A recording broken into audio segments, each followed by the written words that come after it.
Water slide. We all have seen water slide and always enjoy the ride on it.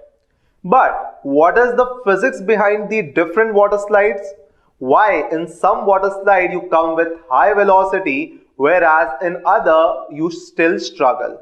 So let us understand the physics behind the water slide.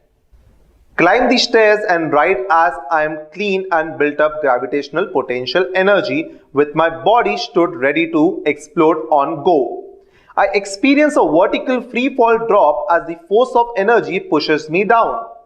I immediately convert that stored energy into kinetic and race down with a maximum speed of 60 kilometers per hour and just passed out as I get up to 2.5 gravitational force.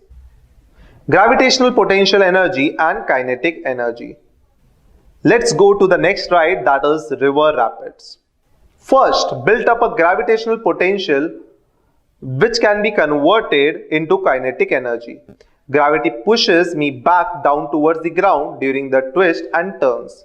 My body's inertia will try to keep me going forward with a slight push back against me, forcing me around the turns with it. Gravitational potential energy, kinetic energy, inertia, momentum, same as before.